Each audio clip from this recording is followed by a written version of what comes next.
Hey guys, what's up? So today I have some random post-commentary duels for you, and I mean, I guess they're not random, but I'm doing this right now. I'm doing this because I need to tell you guys that as of tomorrow, Thursday, August 28th, I'm back in class. Now, my schedule doesn't look that bad right now, but I still need to, throw in 2 4-hour lab sessions because we're getting assigned those like next Tuesday or something.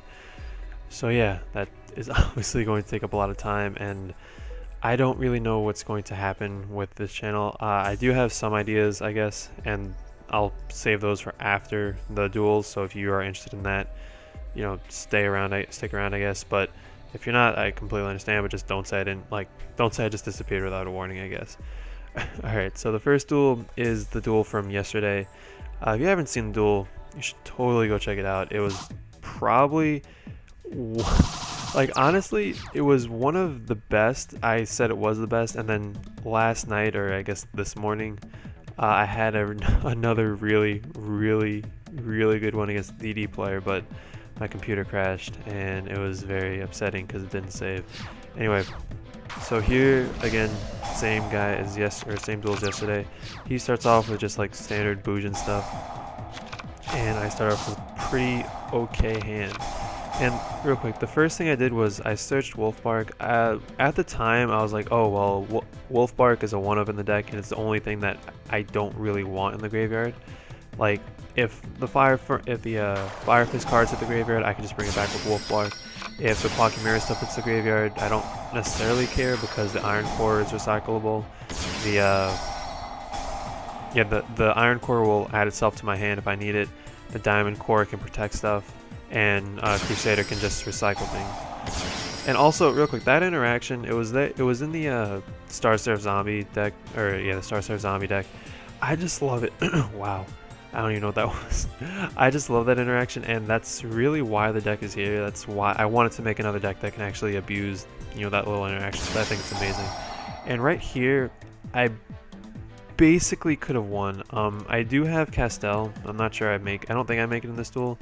But I don't know, I wanted to banish the Yamato because I was afraid of him protecting it, but I could have just sent it back, and that would have made everything a lot easier. Because, I mean, Bujin Carnation wouldn't have been live, and then I would have avoided all of this. What did he draws in a tanky, so that's something. I just wanted to banish, I wanted to get out of here, but again, I could have just said no with the Castell. So attack with all this, and he's left at 1,000. Now, real quick, I talked about my misplay of not making Castell because that would have been 18, 22, 22, 26. That doesn't sound like game. That's 7. I don't know. I'm not gonna do the math right now.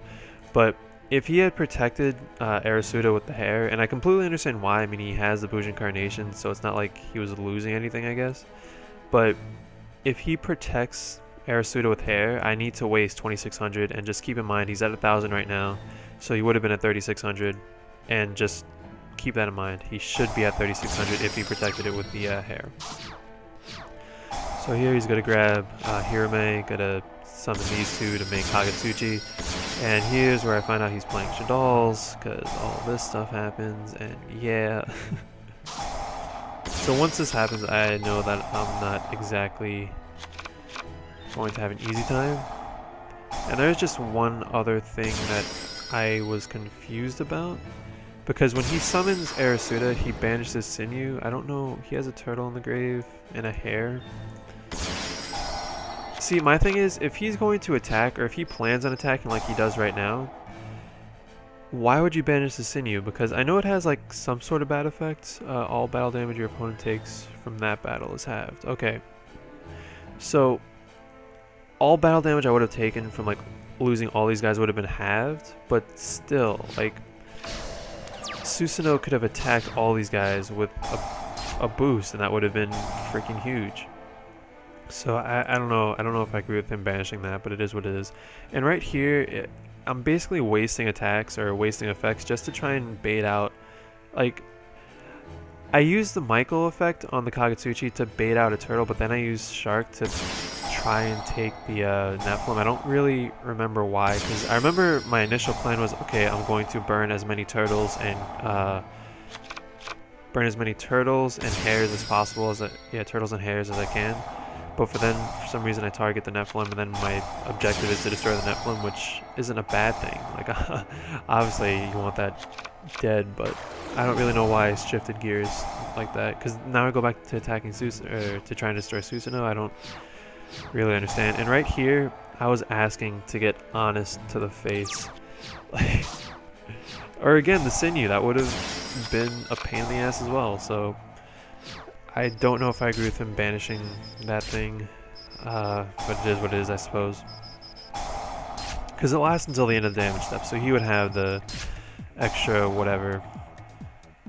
Real quick, I also let the Kagetsuchi get destroyed because I completely forgot Michael did that. And I just didn't want to take the extra 300 for whatever reason. I just wanted to have as much life as possible. Here I draw into the Raiden again, so it is what it is. I have 3 on the deck at this point. And yeah, this is the game, because obviously I didn't know what this was. I was just kind of hoping for the best. And yeah, right here he shows what I had. What he has, I show that I had a breakthrough in case of anything. I guess I don't really know, but yeah, great game. That was really good. All right, so next up we have Shaddoll Saffira versus Chronofacts. Now this actually serves as some sort, it serves a purpose, and I'll talk more about it during the next duel. But real quick, this deck is around getting a Saffira lock. It's not really a lock, but use things like Tour Guide and the Burning Abyss card, because I run 1 Scarm, to get out the, what are these things called? The Djinns. The Djinns, once they hit the graveyard or once they're in your hand, whatever, if you use them as ritual material, they give the ritual monsters certain effects. Like, one of them says you can't target them, the other one says you can't special summon as long as that card's on the field. And then you have Saffira, which as long as you have Honest, can't really be destroyed by battle because of reasons. Oh, also, we didn't know what each other was playing, so we just kind of played like we would have. So I was going to make Alucard, but he just, stopped it and then punched this thing in the face, so I can't really blame him for that. Here, I make Lavalval Chain, but I don't really know what I would have gone into, to be completely honest. I might have, like, dumped Lizard and went from there. I don't really know.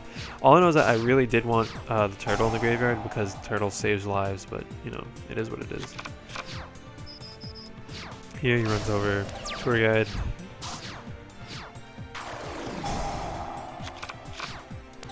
So yeah, I'm just trying to search, because I know at one point, or something cute happens. I'll save it for later, though.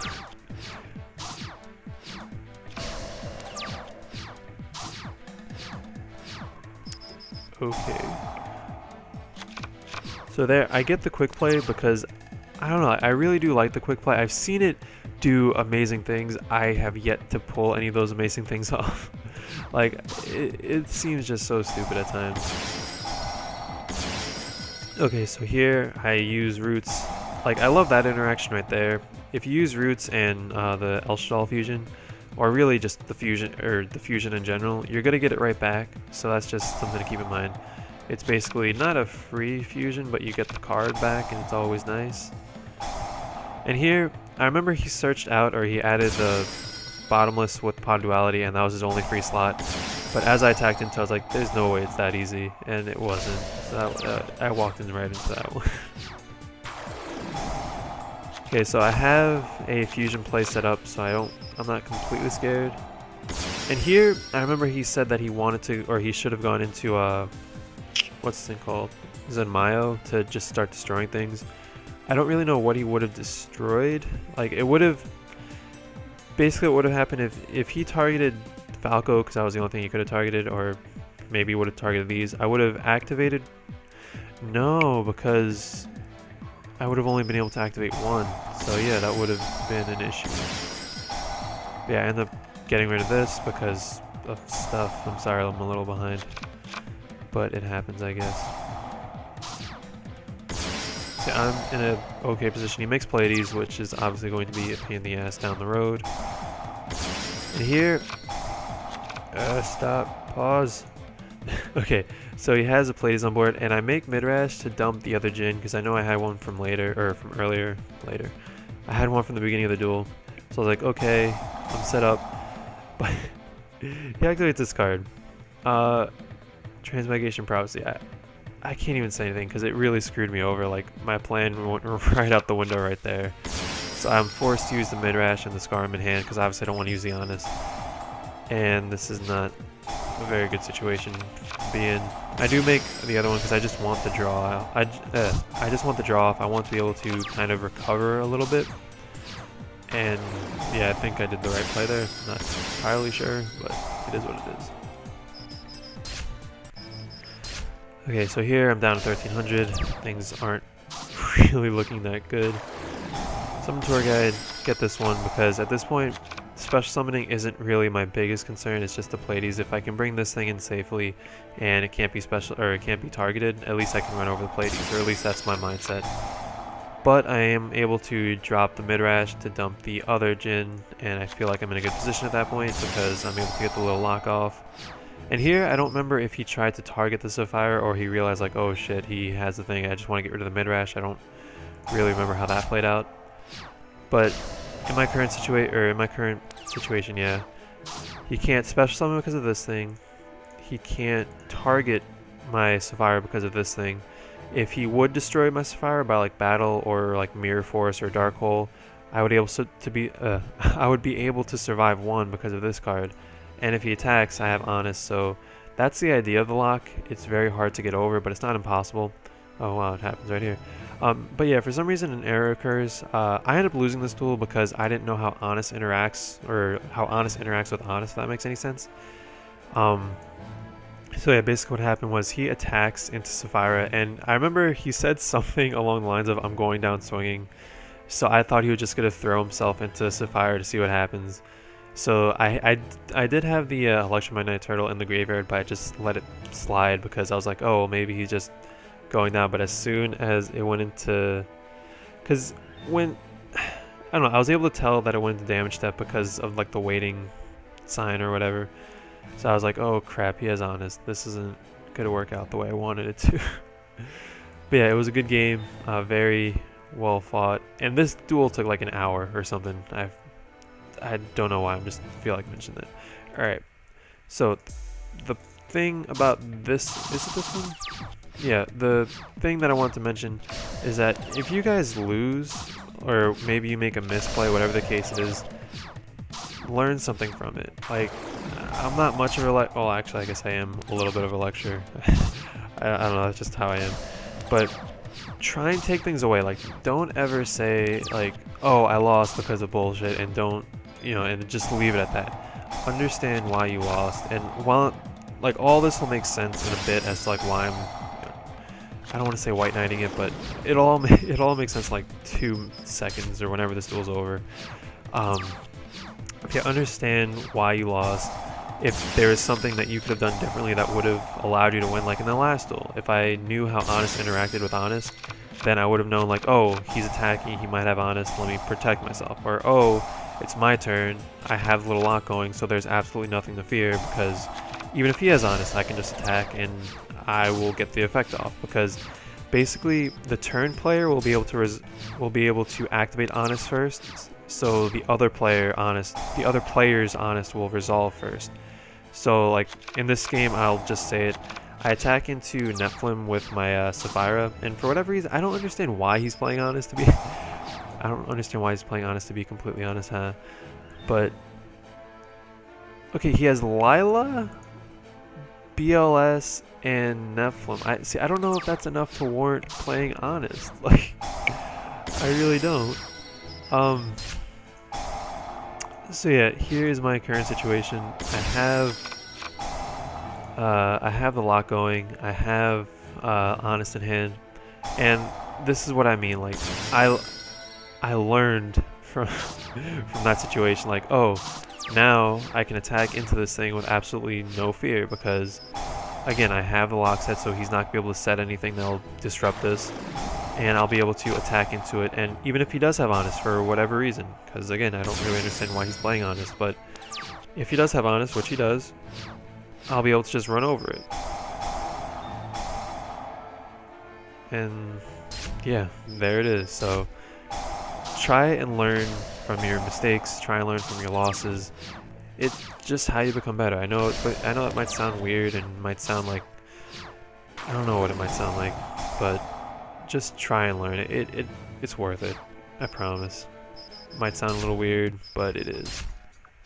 It's not weird, but I don't know what I'm saying. Anyway, that's been the duels, or those have been the duels. And real quick, when it comes to this semester, basically it's Monday through Thursday, and again, my classes are Monday through Thursday, and again, as of right now, the hours aren't that bad at all. Like the longest I think I'm there is for like 5 hours, but I mean it is in New York City, and I'm upstate a little bit, so it takes like. Anyway, so I am going to be out of the house doing busy work. I am going to be home working a lot. And also, I do want to either play baseball again, but I need to talk to the coach about some things that happened last year, I guess, and I also need to try out again, but that's neither here nor there.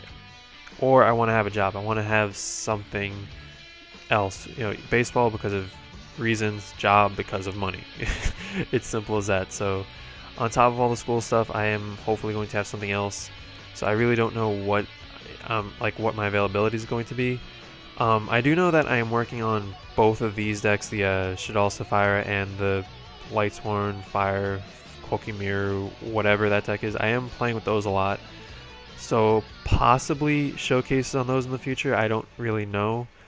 Because especially with this deck, like people, as soon as I get this lock off, which is how I play the deck, I play to get this lock off, people just leave. And I mean, I can't really blame them because like you can't really do much, but it's been broken a few times, but like Grand Mole, that card is free. That card is something else. So yeah, showcase wise, I don't really know what to say. Maybe there'll be a Saffira thing, maybe there'll be a Jank deck, because that's what I call the other thing. It's just really stupid. But maybe there'll be something on that. I don't really know, but there will be live stuff because I'll make time to just play. Like it's not that hard to just sit down and play for a little bit, especially like on the weekends I'll have time, or I should have time. So expect a lot of live stuff. And I've also picked up this game called Perspective. Really fun. I'm not sure I'm going to do anything on it, but yeah, that might be in the future. So yeah, that's been it. I think that's everything I wanted to say. I really don't know. It's a little early for me. But yeah, I'll talk to you guys later. Later, guys.